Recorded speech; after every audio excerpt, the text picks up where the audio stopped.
Perkenalkan, saya Rosma Melani Liroga, NIM 20210125. Pada saat ini saya akan menjelaskan hasil studi kasus kami, yaitu aplikasi kalender tugas mahasiswa. Kami dari kelompok 2 dengan anggota Iwayan Suardi, Firzi Ramadan, Rosma Melani Liroga. Berikut penjelasannya. Latar belakang aplikasi. Aplikasi ini adalah aplikasi yang berfungsi untuk mengingatkan mahasiswa atau user akan adanya tugas secara otomatis. Jadi aplikasi ini dibuat dikarenakan pada zaman milenial ini sebagian besar mahasiswa lupa mengerjakan tugas atau tugas yang dikumpulkan sesudah tenggat waktu yang ditentukan. Oleh karena itu, kami ingin mengurangi kebiasaan tersebut dengan adanya aplikasi pengingat ini. Metode pengembangan yang kami gunakan yaitu metode waterfall atau air terjun. Yang pertama, analisis sistem. Pada tahap ini kami ingin pengguna merasa puas dengan aplikasi ini, yaitu dengan adanya survei atau analisis agar mendapat data-data yang lengkap, agar di mana pengguna boleh menggunakan aplikasi sesuai dengan kebutuhan. Desain, kami memberikan gambaran lengkap, proses pengerjaan dan tampilan atau visual dari sistem yang diinginkan. Pengembangan kode program, pembuatan software akan dipecah menjadi modul-modul kecil yang nantinya akan digabungkan dalam tahap selanjutnya.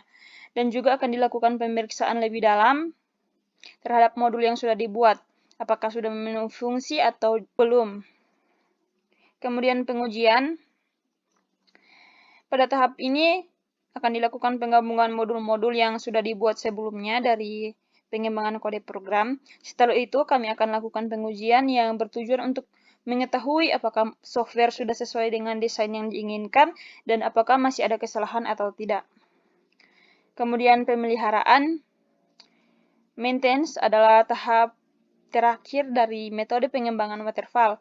Jadi di sini software yang sudah jadi akan dijalankan atau dioperasikan oleh penggunanya. Kelebihan workflow yang jelas. Dengan menggunakan mode SDLC ini, mempunyai rangkaian alur kerja sistem yang jelas dan terstruktur. Masing-masing tim memiliki tugas dan tanggung jawab sesuai dengan bidang keahliannya, serta dapat menyelesaikan pekerjaan sesuai dengan alokasi waktu yang telah ditentukan sebelumnya. Kemudian hasil dokumentasi yang baik, di mana setiap informasi akan tercatat dengan baik dan terdistribusi kepada setiap anggota tim secara cepat dan akurat. Dapat menghemat biaya. Jadi dalam hal ini klien tidak dapat mencampuri urusan dari tim pengembang aplikasi, sehingga pengeluaran biaya menjadi lebih sedikit. Kemudian digunakan untuk pengembangan software berskala besar. Metode ini dinilai sangat cocok untuk menjalankan pembuatan aplikasi berskala besar yang melibatkan banyak sumber daya manusia dan prosedur kerja yang kompleks. Tetapi model ini juga dapat digunakan untuk proyek berskala kecil dan menengah. Kekurangan yang pertama, membutuhkan tim yang solid. Setiap tim harus mempunyai kerjasama dan koordinasi yang baik.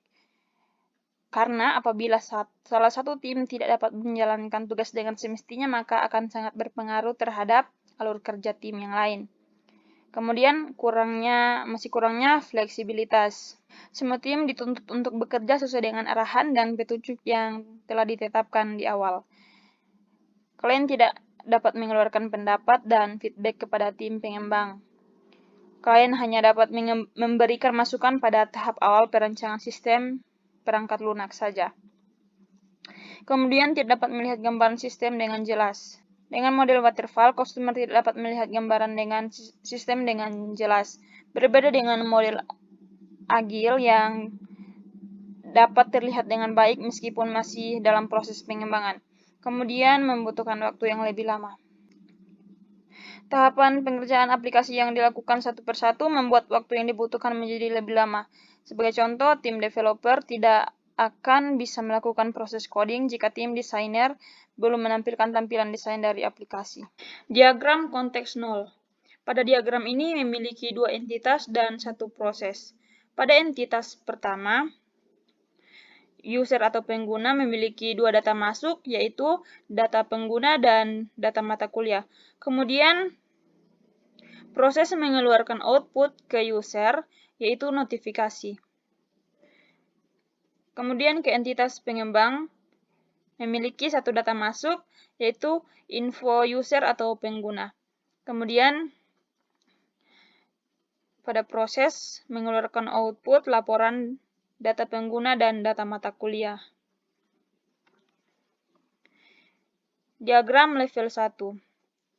Kami memiliki dua proses, dua entitas, dan satu storage yang dinamakan aplikasi.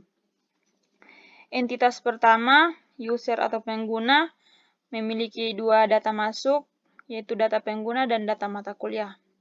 Kemudian, pada proses pertama ini, mengeluarkan output, yaitu notifikasi ke user atau pengguna. Kemudian di storage, pada storage memiliki satu data masuk, yaitu waktu peringatan notifikasi. Kemudian dari proses menuju ke storage, mengeluarkan satu output, yaitu simpan data pengguna.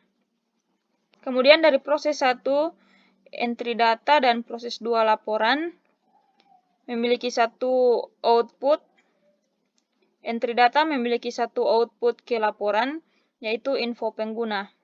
Kemudian dari proses laporan, memiliki output info user atau pengguna ke pengembang. Kemudian pengembang memiliki satu data masuk ke entry data, yaitu laporan data pengguna dan data mata kuliah. Diagram ERD, Entity Relationship Diagram. Di sini kami memiliki 3 entitas, admin, aplikasi, dan user. Di entitas admin memiliki 2 atribut, yaitu username dan password. Kemudian dihubungkan ke aplikasi dengan membuat. Jadi admin membuat aplikasi ke entitas aplikasi. Dan entitas aplikasi ini memiliki 3 atribut, yaitu notifikasi, tugas mahasiswa, dan login. Kemudian dari aplikasi ke user dihubungkan oleh untuk. Jadi aplikasi untuk user. Di entitas user memiliki 4 atribut, yaitu jurusan, mata kuliah, nama mahasiswa, dan NIM. Kemudian, kenapa ada 1 dan M di sini? Dikarenakan satu admin membuat satu aplikasi.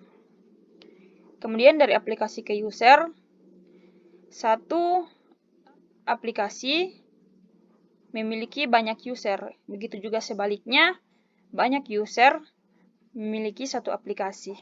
Kemudian diagram UML, use case. Di sini kami memiliki 2 aktor, yaitu admin dan user. Admin memiliki beberapa use case, yaitu membuat pilihan jam, pengingat, mengawasi data, maintain sistem, mengelola data user, memasukkan pilihan mata kuliah, memasukkan pilihan jurusan. Kemudian di user memiliki beberapa use case juga, yaitu memasukkan nama, memasukkan NIM, memilih jam pengingat, memasukkan jurusan, memasukkan mata kuliah. Di sini ada use case, manage system, dan login. Dari manage system ke use case selanjutnya terdapat extend. Kenapa extend di sini?